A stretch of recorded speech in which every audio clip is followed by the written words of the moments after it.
Elias Thorne sat in the cavernous backseat of his armored Range Rover, staring through tinted, bullet-resistant glass. Outside, a Denver blizzard buried the streets in blinding white. A man was walking through the drifts. A father pushing through knee-deep snow for a job interview. Elias didn't roll down the window. He didn't order his driver to pull over. He simply watched the solitary figure fight the wind. The man out there had no idea a billionaire was tracking his movements. He had no clue the company he was desperately trying to reach belonged to the man sitting in the heated SUV. Most importantly, he didn't know his agonizing trek would soon force Elias to face a truth he had buried decades ago. At 55, Elias hadn't built a global cybersecurity firm by trusting resumes. He built Sentinel Core by studying what people did when the cameras were off. At 6 a.m., the rover's cabin smelled of rich cedar and the single-origin coffee his assistant procured daily. His tailored wool coat cost a fortune. The vintage timepiece on his wrist was an auction trophy, not a family heirloom, because Elias had inherited nothing but debts. He tapped his tablet, illuminating a meager personnel file. He sat in total silence. He preferred the quiet. Sentinel Core secured data for banks, defense contractors, and hospitals across 3 continents. Elias started the venture in a freezing garage 30 years ago, armed with a cracked laptop and a feral need to succeed. He grew up watching his father break his back in a steel mill, only to die with nothing in the bank. Elias knew the bitter taste of poverty. He remembered the sting of frostbitten fingers and the humiliation of charity. But time had a way of dulling those sharp memories, replacing them with the cold calculus of wealth. 9 years ago, a man named Victor Vance nearly tore down the empire. Victor was Elias's chief technology officer and the closest thing he had to a brother. They coded side by side for days without sleep. Then the internal sweep uncovered the truth. Victor had been selling backdoor access to a foreign syndicate, pocketing millions while smiling across the boardroom table. That betrayal broke something fundamental inside Elias. He stopped believing in words. Promises felt like poison. Loyalty was a myth sold to fools. The only currency he trusted was raw, unobserved action. That was exactly why Elias Thorne, a man worth billions, insisted on quietly shadowing candidates for a mid-level data analyst position. The job paid barely $60,000 a year. To the board, the role was a rounding error. To Elias, it was the gateway to his servers. He firmly believed you could measure a person's soul by watching how they handled silent adversity. His methods bordered on obsession. His human resources chief constantly argued against the practice, calling it a violation of boundaries. Elias ignored her.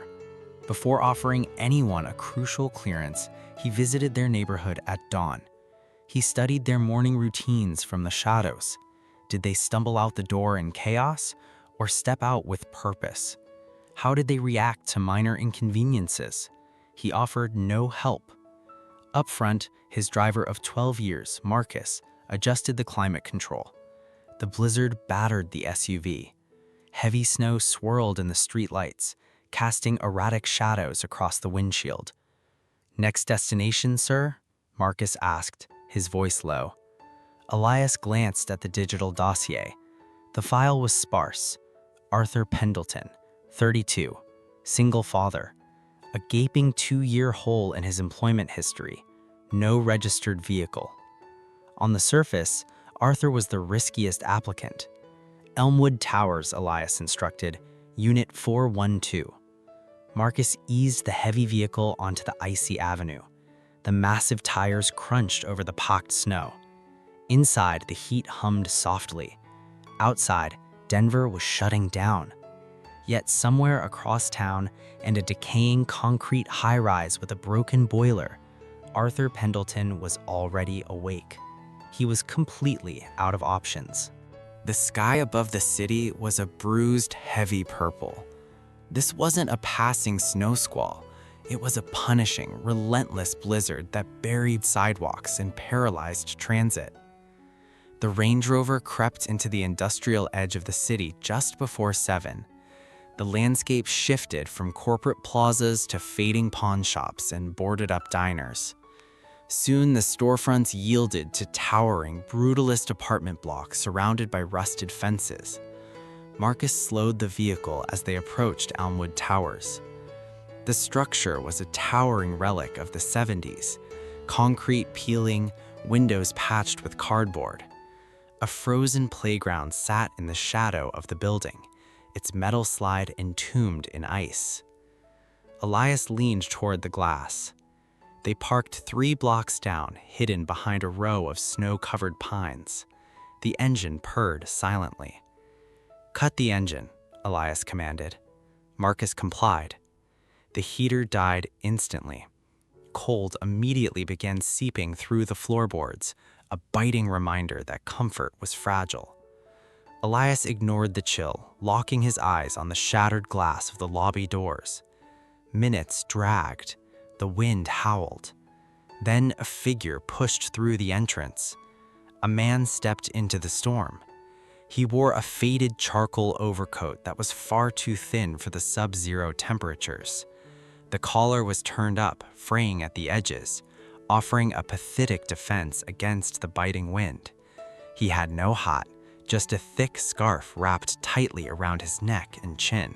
In his bare, freezing hands, Arthur held a thick manila envelope. He carried it high against his ribs, hunching his shoulders to shield the paper from the driving snow. On his feet were heavy work boots, their leather cracked and stained with road salt. He paused on the top step and looked at the sky. He didn't curse. He simply accepted the reality and walked down the steps. No idling car waited to pick him up. Just one man walking directly into the teeth of the storm.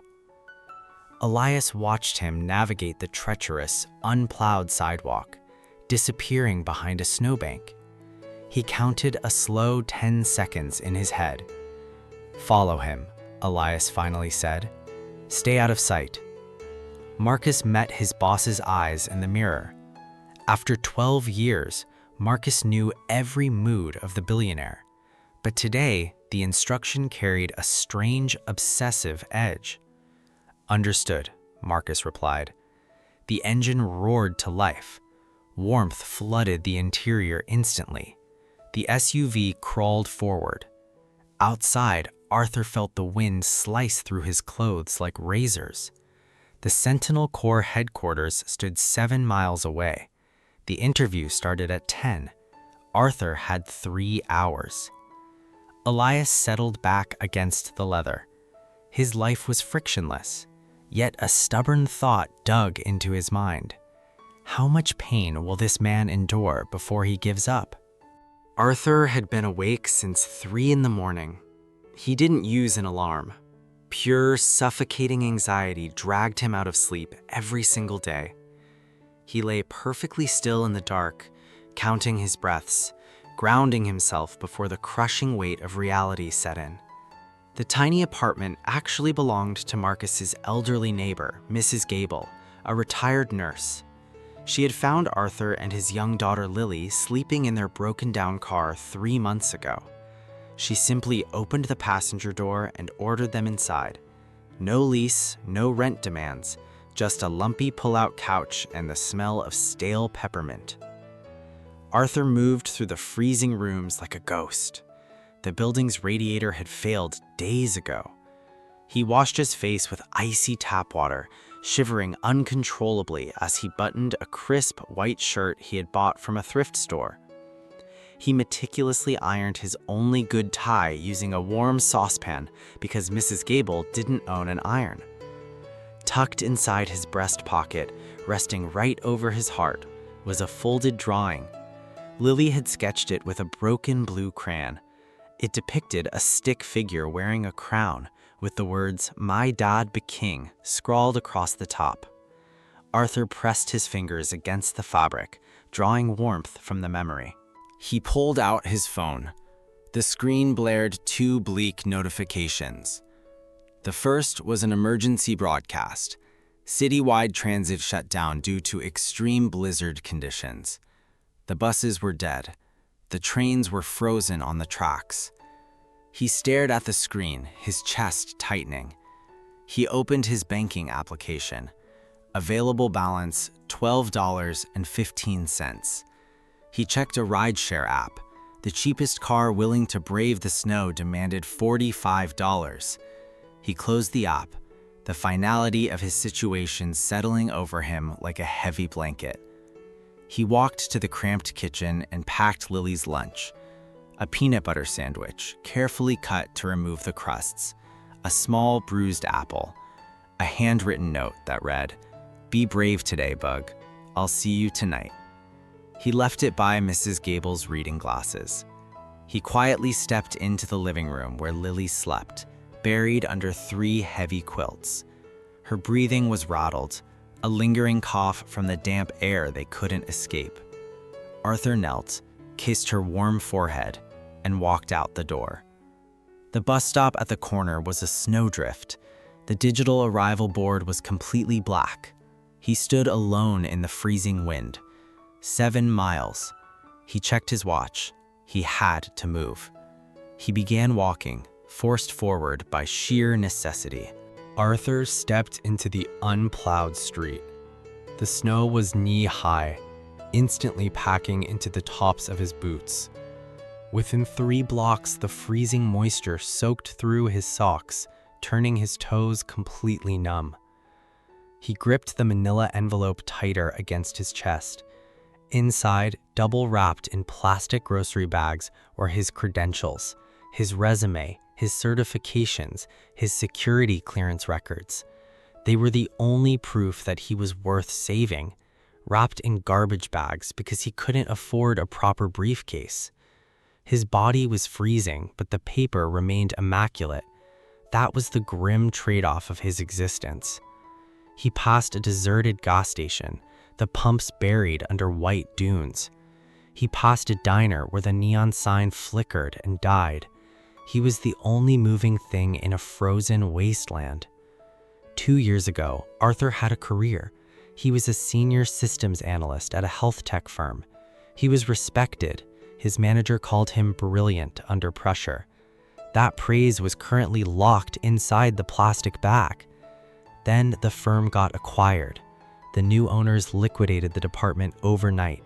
He was handed a cardboard box and a pathetic severance check.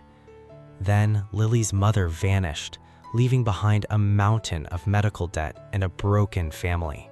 Arthur became the sole anchor for a sick child. Job lost in the winter, insurance evaporated by spring. When Lily developed severe asthma, the emergency room visits drained his savings in a matter of weeks. The collection agencies called daily. The eviction notice arrived in the fall. He had sent out nearly 100 applications since the layoff. Most ignored him. A few offered polite rejections. This morning was his final scheduled interview. Sentinel Corps, data analyst. It wasn't just a job, it was survival. The wind ripped down the avenue, howling like a wounded animal. Arthur's legs burned with exhaustion. Lifting his boots through the deep drifts felt like dragging lead weights. His thin coat offered zero protection against the sub-zero gusts. He hadn't eaten since yesterday afternoon, leaving his last portion of soup for Lily. His stomach twisted in sharp, painful knots, but he gritted his teeth and pushed forward. The blizzard suddenly intensified, dropping visibility to a few feet. The snow flew horizontally, stinging his face like ground glass. An aggressive snowplow roared down the cross street, ignoring the red light. Its massive blade caught a mound of filthy, freezing slush and launched it directly onto the sidewalk. The freezing wave of dirty slush slammed into Arthur's chest and legs. The impact knocked him backward into a snowbank. Freezing mud soaked through his overcoat and saturated his dress pants. He sat in the snow, completely stunned. For 5 agonizing seconds, he didn't move. The cold seized his muscles. His mind screamed at him to stay down. The humiliation burned hotter than the freezing wind. Give up. Just close your eyes and quit fighting. It was the loudest the voice of defeat had ever been. He slowly uncurled his arms and looked at his chest. He pulled back the sodden fabric of his coat. The manila envelope was battered, but the plastic wrapping had held. The documents were perfectly dry. His resume was safe. He was shivering violently, covered in freezing filth, but the only thing that mattered was intact. If he stayed down, Lily lost everything. He gripped a frozen street sign, hauled himself to his feet, and wiped the icy mud from his face. He repeated a single phrase with every agonizing step. Keep moving, keep moving. He leaned into the blinding wind, a solitary ghost refusing to fade away. A block behind him, the armored SUV crawled through the blizzard. Elias sat rigidly in the back seat, his coffee entirely forgotten. His phone screen lit up with urgent emails, but he ignored them all. He was mesmerized by the man limping through the storm. "He's not stopping," Elias murmured, his voice tight. It was almost impossible to believe. Marcus gripped the steering wheel, watching the pathetic figure battle the wind. "Sir, it's -5 degrees outside. He's soaking wet. He's going to freeze to death before he reaches the lobby."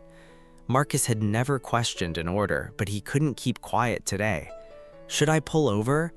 "No," Elias snapped. The command was harsh, but it lacked its usual conviction. "He has no idea we're here. This is the only way to see the truth. Words mean nothing. Action is the only reality." Elias clung to his old philosophy, repeating it like a shield against his own conscience. But as he watched Arthur stumble and catch himself, the philosophy felt incredibly fragile. He was testing this man, searching for weakness. But no candidate had ever faced a frozen death march. No one had ever shown this terrifying level of desperation. Elias realized with a sickening jolt that this test was no longer about Arthur. It was a mirror reflecting his own damaged soul. "He's going to collapse, sir," Marcus warned, his voice heavy with quiet judgment. "I am perfectly aware," Elias replied softly. But the truth was tearing him apart. Why was he really doing this? Because Victor's betrayal had made him a cynic. He expected people to break. He wanted them to break, just to prove his bleak worldview was correct. But Arthur wasn't breaking. This stranger was choosing agony over surrender, driven by a quiet, ferocious love Elias couldn't comprehend. Deep down, beneath the billions in the bespoke suits, Elias knew he was failing a profound moral test. He sat in a heated fortress, watching a man endure torture simply because he had the power to do so. The sheer cruelty of his own inaction disgusted him. He was a coward hiding behind bulletproof glass, terrified to admit that genuine human loyalty still existed in the world. Marcus kept his foot lightly on the gas, his eyes darting to the rearview mirror. The massive SUV tracked the exhausted father through the endless white.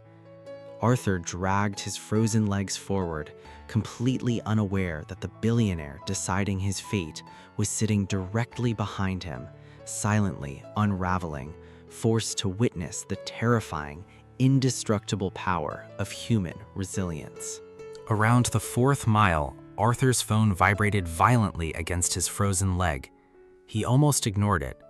Pulling it out meant exposing his numb hands to the biting wind and shifting the precious envelope away from his chest. But the cracked screen flashed, "Mrs. Gable." Arthur ducked into the shallow doorway of a closed bakery, pressing his back against the brick to escape the worst of the blizzard. He answered, his teeth clattering together. "Mrs. Gable? Is she okay?" "She's perfectly fine, Arthur, eating her oatmeal," the the older woman replied warmly. She wanted to hear your voice. A shuffle of the receiver, and then Lily's tiny, clear voice pierced through the howling storm. Dad? Arthur shut his eyes, leaning his head back against the wall. Hey, Bug. Is it snowing really hard? Arthur looked at the street. Whiteout conditions, cars abandoned on the shoulders, the wind screaming through the concrete canyons. Just a little, he lied smoothly. Did you bring my picture? He pressed his frozen hand against his coat pocket, feeling the stiff paper beneath the wet wool. I have it right here, over my heart. Good, because you're the king, Dad. Don't forget. Arthur swallowed hard, his throat tight with unshed tears. I won't forget. I love you more than everything. He ended the call. He stood in that shallow doorway for 5 seconds, wiping a mixture of freezing sleet and hot tears from his face. Then he stepped back into the blizzard. Academics have a neat clinical term for what Arthur Pendleton possessed that morning. They call it grit. Researchers spend years studying why highly intelligent people shatter under pressure, while others with absolutely nothing keep moving forward. They conduct surveys in elite academies and corporate retreats. They conclude that long-term resilience is the ultimate predictor of success. But grit isn't born in boardrooms. It thrives in the spaces society prefers to ignore. It is forged in people who have heard the word no so many times it simply becomes background noise. Men and women who stare down impossible odds because surrender means their child goes hungry. In reality, the corporate hiring machine is ruthlessly biased against survival. Algorithms quietly trash resumes with employment gaps. Zip codes dictate callback rates. A single father with a spotting work history and crushing debt is considered a liability, not a warrior. Arthur's near 100 rejected applications weren't a statistical anomaly, they were the standard operating procedure of a broken system.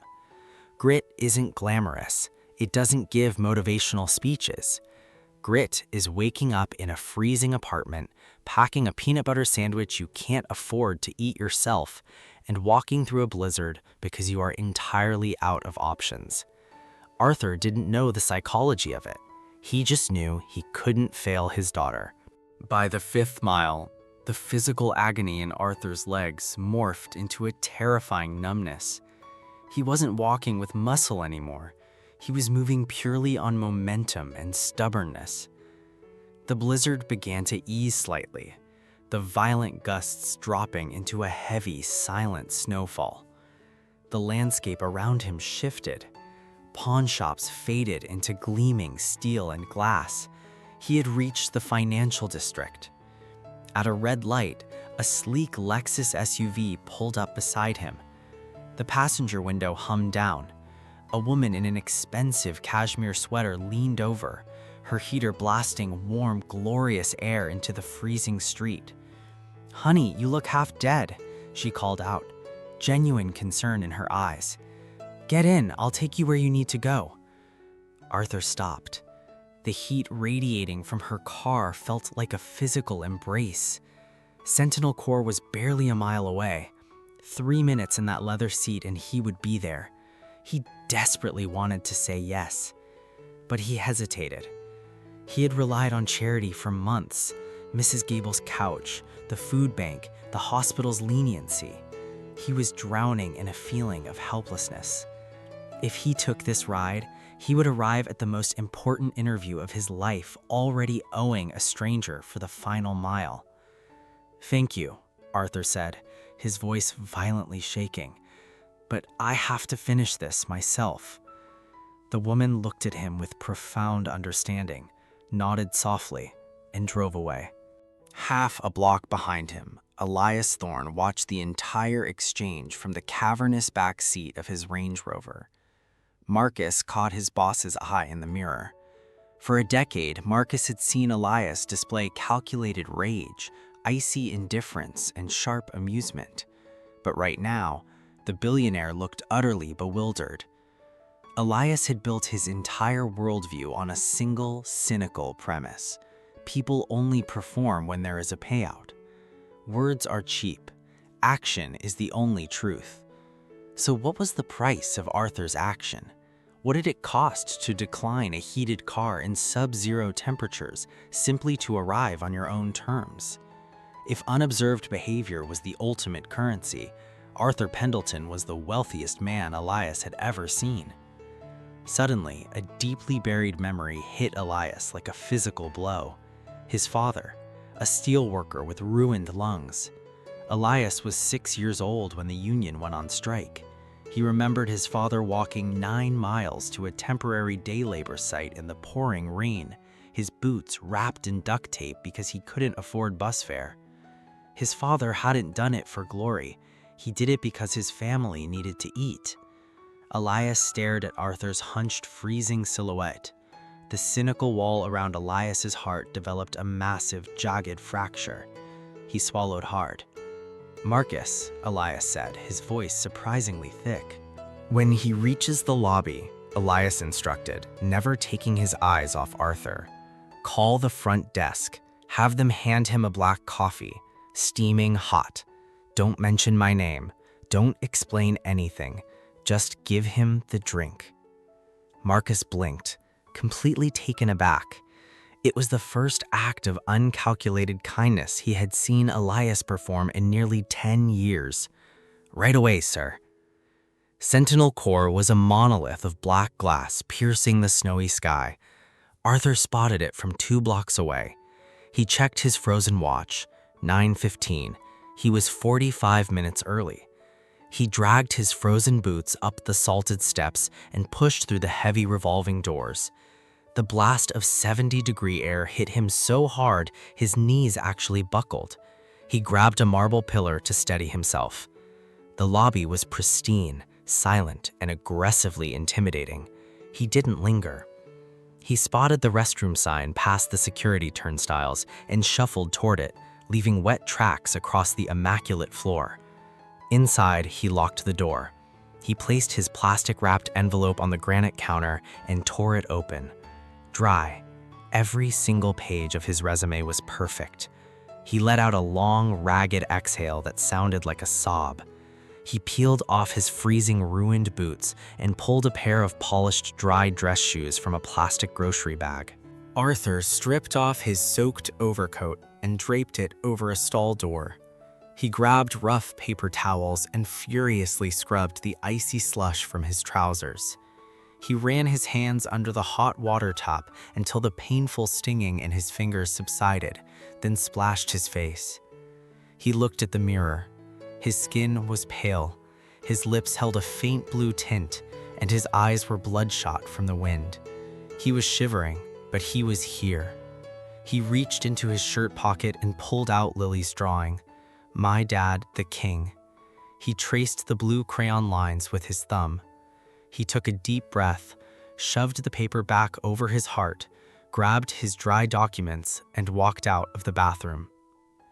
14 floors above, Elias Thorne stood by the floor-to-ceiling window of his executive suite.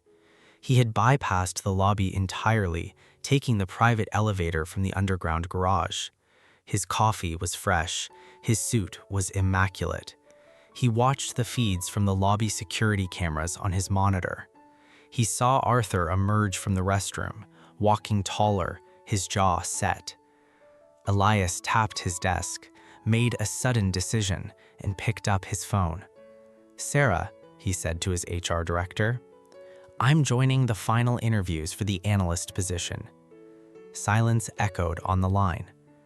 "Elias, that's a mid-level role. You haven't done that in years." "I am doing it today." The waiting area on the 10th floor was engineered to make applicants feel small. High ceilings, minimalist gray furniture, and an espresso machine no one dared to touch. Arthur took a seat near the corner. 3 other candidates were already there.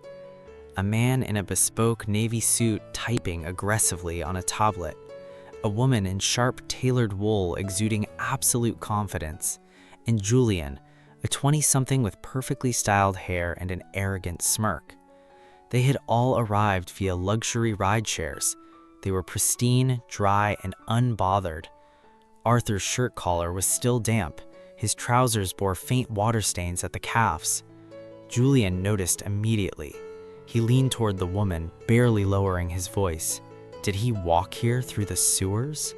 The woman stifled a laugh, her eyes darting away.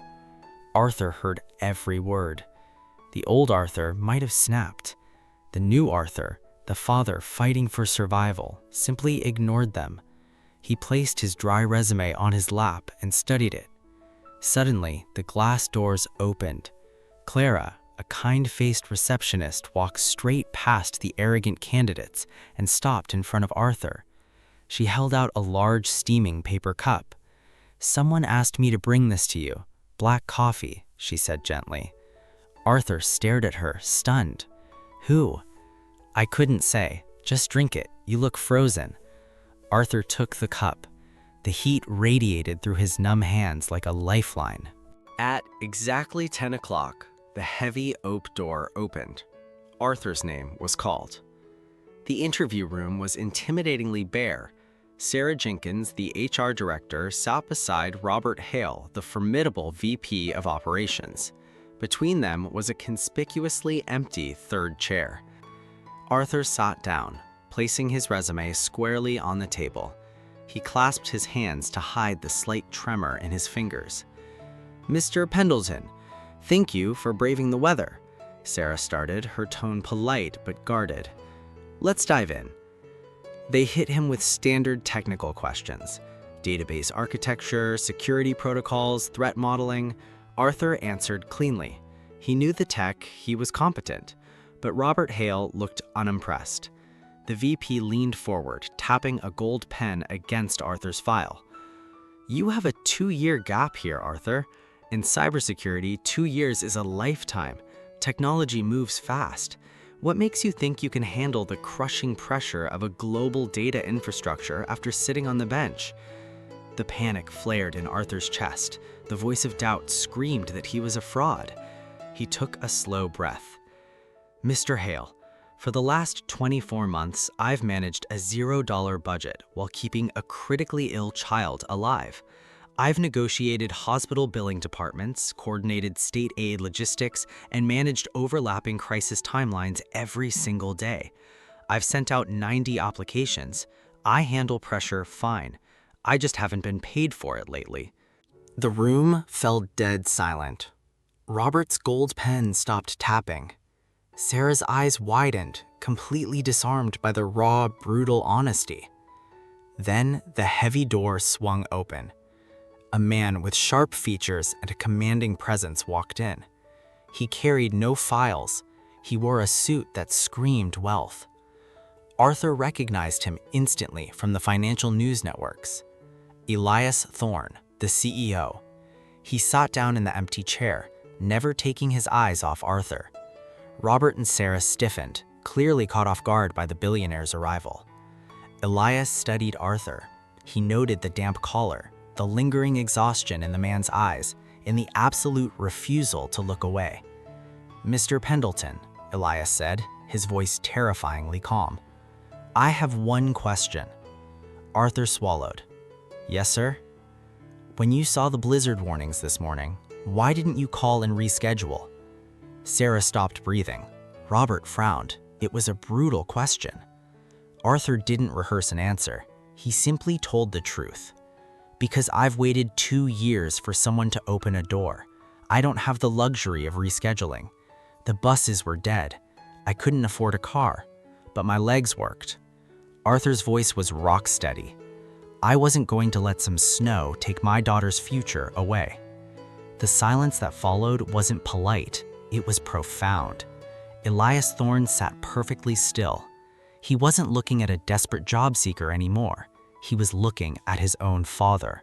10 minutes later, the boardroom was empty except for the 3 executives. Robert crossed his arms. "He's a massive risk, Elias.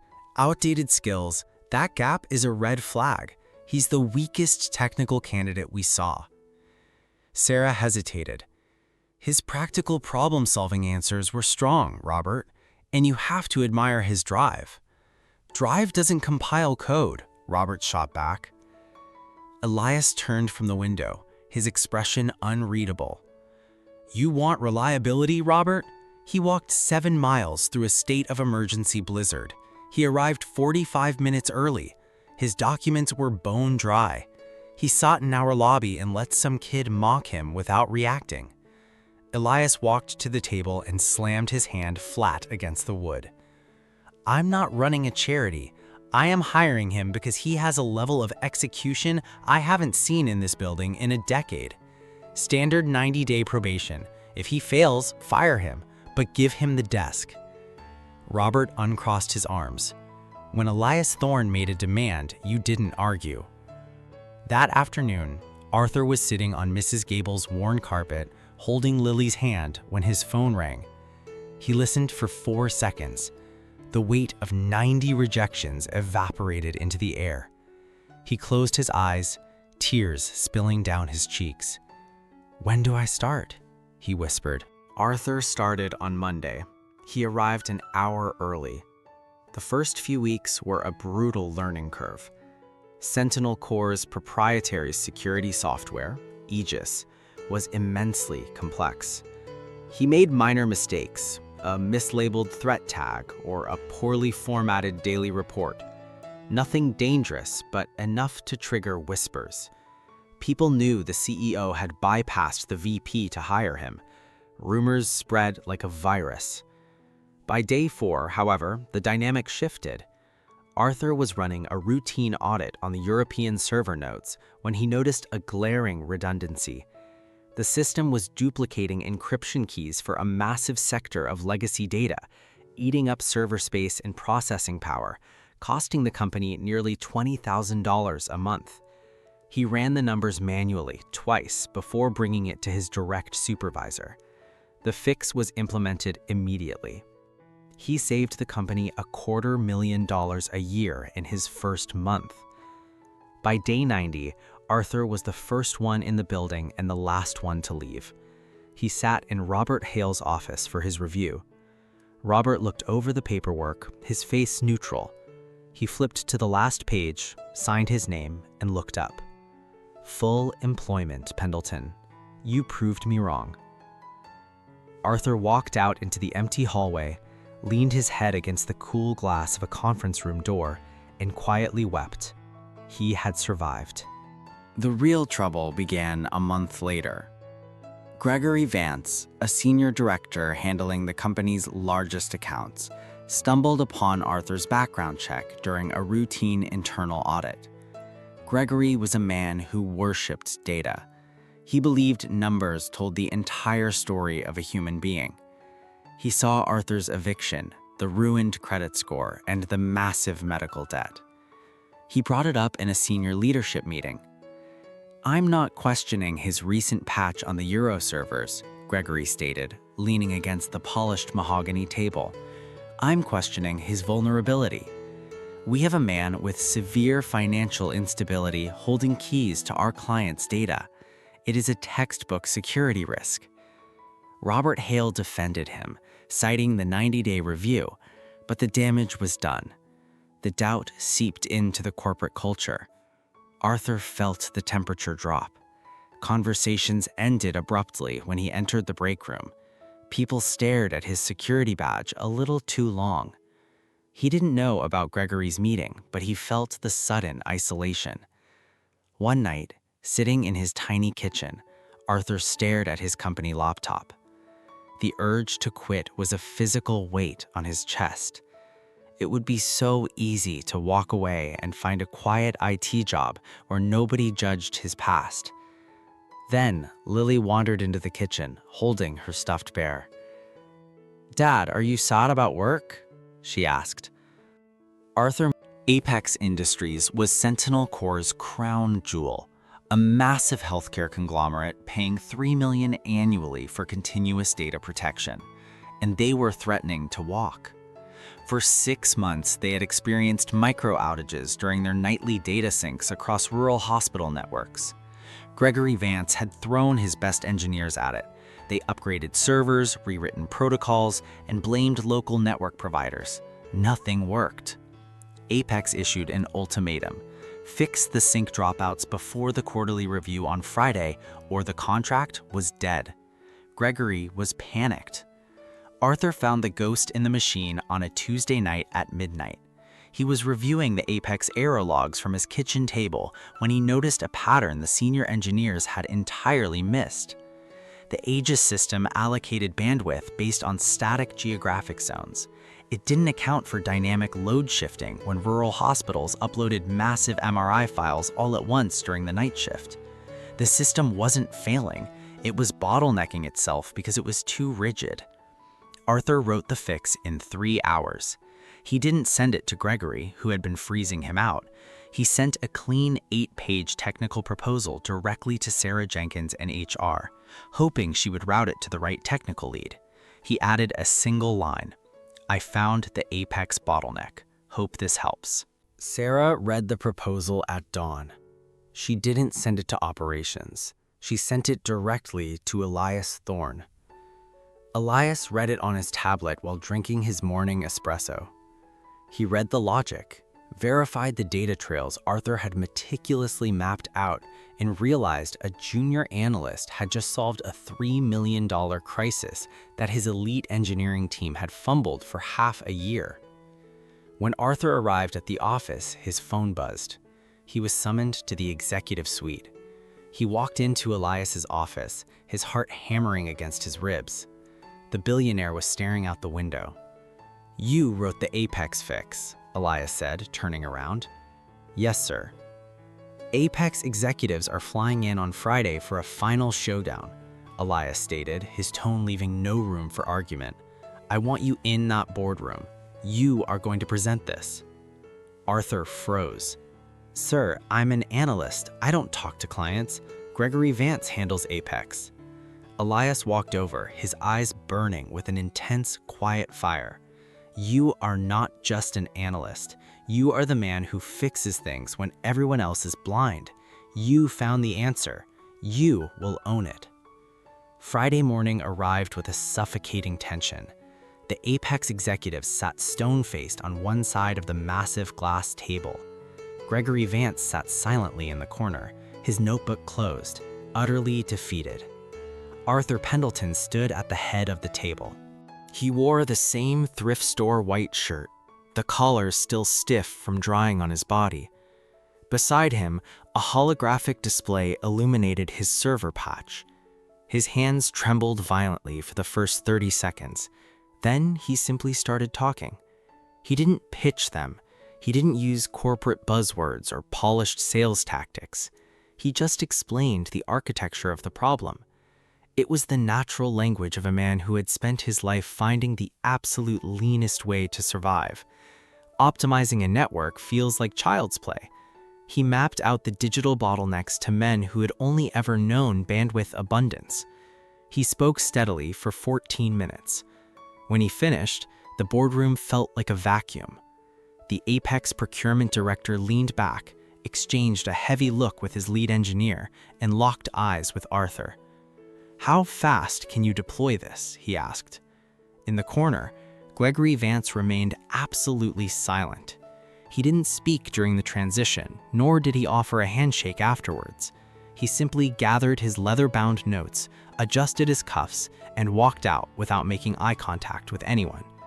The heavy oak door clicked shut behind Gregory, sealing his defeat. Arthur didn't gloat. He turned slowly toward the massive window overlooking the Denver skyline. The snow was still falling over the city, but the violent blizzard had softened into a gentle, quiet drift. He pressed his warm palm against the freezing glass, unaware that just a few weeks ago, a billionaire had pressed his own hand against a similar pane of glass 14 floors up, watching him march toward his destiny. Arthur knew nothing about Elias's secret observation. He just stood there, letting the residual adrenaline bleed out of his system. He looked down at the icy streets and found it profoundly strange. The very storm that had actively tried to break him that morning was now just weather, just frozen water, just another Tuesday. 2 years later, Arthur Pendleton sat in a corner office on the 12th floor of Sentinel Core. The frosted glass door bore his name, Director of Infrastructure. He had earned 2 massive promotions in 24 months. He secured them with a quiet, terrifying competence that made the entire executive floor forget he was once the desperate father who walked into a boardroom dripping with dirty slush. But Arthur never forgot. His office was incredibly modest compared to his peers.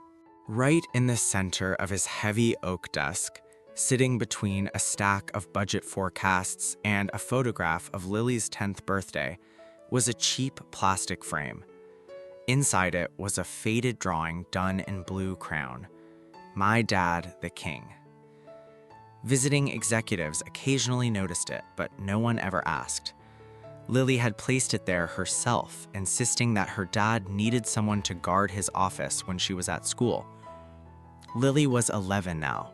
She had her own bedroom in a sprawling sunlit apartment Arthur rented entirely on his own. It wasn't a penthouse, it had laminate floors and older appliances, but the boiler worked perfectly and the deadbolt locked securely. It was a fortress nobody could take from them. Her asthma was completely under control. Sentinel Corps' platinum health coverage handled her inhalers, her checkups, and the specialist visits she needed. She was thriving, reading 3 grades above her level and building intricate robotics projects on their kitchen table. Arthur bought a car, a reliable 8-year-old Subaru with a dent in the passenger door that he refused to fix. Vanity was a ridiculous concept when you had spent years calculating the price of a loaf of bread. He drove that Subaru to the office every single morning, a 20-minute commute with the heater blasting. He never walked 7 miles through a blizzard again. But the cold of that morning never truly left his bones. Elias Thorne had transformed too. The billionaire would absolutely hate that word. Elias would claim he simply optimized his human capital strategy based on an updated risk matrix. He liked to hide his humanity behind corporate jargon. But the people closest to him, Marcus, Sarah, and even the cynical Robert Hale, witnessed a profound shift. Softer was entirely the wrong word for Elias. The man was still a shark, but his vision had widened. 10 months after Arthur's first promotion, Elias called a mandatory all-hands meeting. He stood in the cavernous main atrium of the Denver headquarters before 800 employees and unveiled a project he had been secretly funding. He called it the 7 Miles Initiative. It was a radical, aggressive hiring pipeline, strictly targeting single parents trapped below the poverty line. It wasn't a charity. It was a corporate battering ram. The program offered fully subsidized transit for a year, partnered with premium daycares, and established a ruthless 12-month mentorship track. Most crucially, the program bypassed traditional HR algorithms. It actively filtered for employment gaps, hunting for candidates who demonstrated raw resilience rather than polished Ivy League credentials. Elias stood at the podium in his bespoke suit, reading the strict parameters of the initiative. He didn't explain the name. He didn't offer a heartfelt origin story. He presented the data, fielded logistical questions, and stepped away from the microphone with his usual intimidating stoicism. But Arthur knew. He sat in the 4th row, his hands resting quietly on his knees. He knew exactly why it was called 7 Miles. As Elias scanned the massive crowd, his icy gaze stopped on Arthur for a fraction of a second. Arthur offered a single microscopic nod. Elias blinked, then looked away. That was all the communication they needed.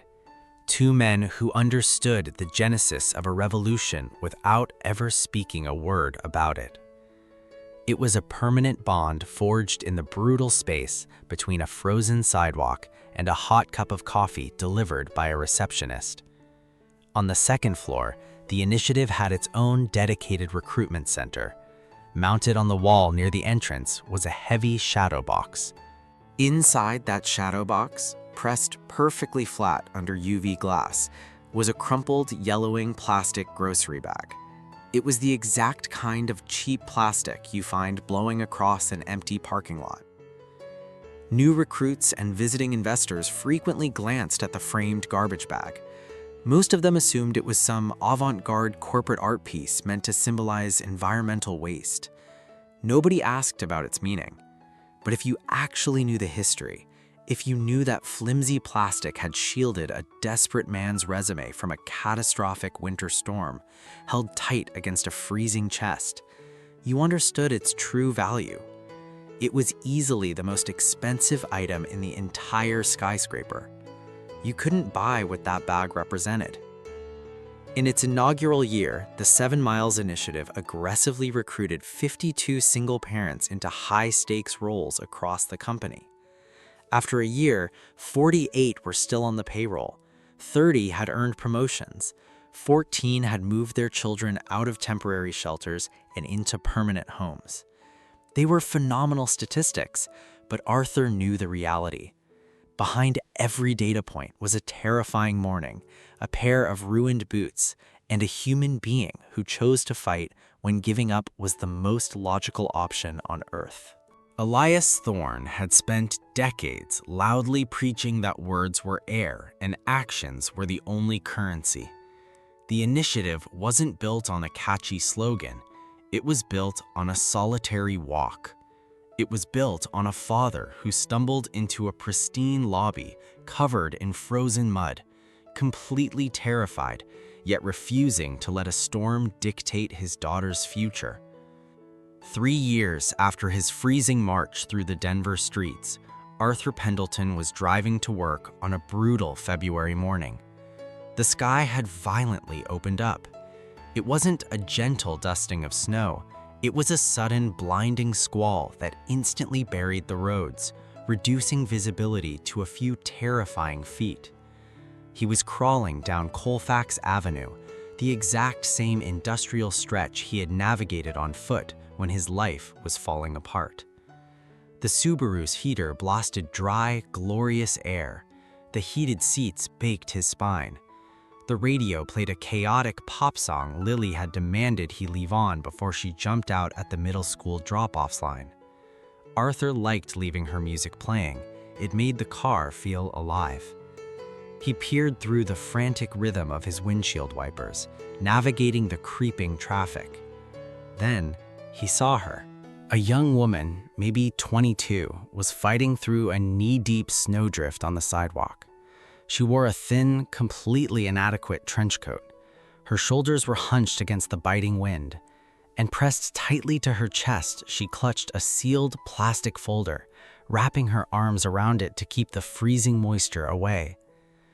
Arthur's foot slammed the brake pedal before his conscious mind even registered the decision. The Subaru skidded slightly, then settled against the snow-banked curb. Arthur threw the car into park and shoved the passenger door open into the howling wind. The young woman jumped, backing away with a look of pure, terrified suspicion. She was shivering violently, her lips a pale shade of violet. "Get in," Arthur yelled over the screaming wind. "I know exactly where you are right now. Just get in." She stared at the idling engine, the blasting heat, and then at the strange man offering a lifeline. Something in Arthur's eyes, a deep, jagged recognition, cut through her fear. She collapsed into the passenger seat, pulling the heavy door shut. The storm vanished, replaced by the humming heater. For 3 long blocks, the only sound was the fan and the girl's ragged breathing. She gripped her plastic folder like a shield. "I have a final interview downtown," she whispered, her teeth violently chattering. "The light rail broke down. I didn't have cash for a cab." Arthur kept his eyes on the icy road. "I know," he said softly. He didn't offer a motivational speech. He didn't tell him his story. Some experiences don't require an explanation. There is a silent language spoken only by people who have wrapped their futures in plastic bags and walked into the teeth of a storm. They both knew that the distance between poverty and stability wasn't actually measured in miles. It was measured in the brutal willingness to keep putting one foot in front of the other when the rest of the world has completely written you off. Arthur navigated the treacherous streets, pulling right up to the entrance of a towering corporate bank. He watched the young woman step out, smooth down her soaked coat, and walk through the revolving glass doors with her chin held high. He sat in the idling car for a long time, listening to the wipers scrape against the glass. He thought about Elias Thorne sitting in the back of a luxury SUV all those years ago. He thought about the billionaire who chose to follow, to observe, to test a desperate man without ever offering a hand. Arthur finally understood the ruthless logic behind Elias's test, but he also understood the billionaire's fatal flaw. It took Elias Thorne 3 decades and a devastating realization to figure it out. You don't have to watch someone suffer to understand their worth. You just have to stop the car. The true test of character isn't surviving the storm. It's becoming the person who refuses to let anyone else walk through it alone. Elias had watched. Arthur had stopped. In the end, the system didn't save Arthur. Arthur saved himself, so that he could eventually save someone else. If you ever see someone walking through the storm, don't watch them struggle. Open the door.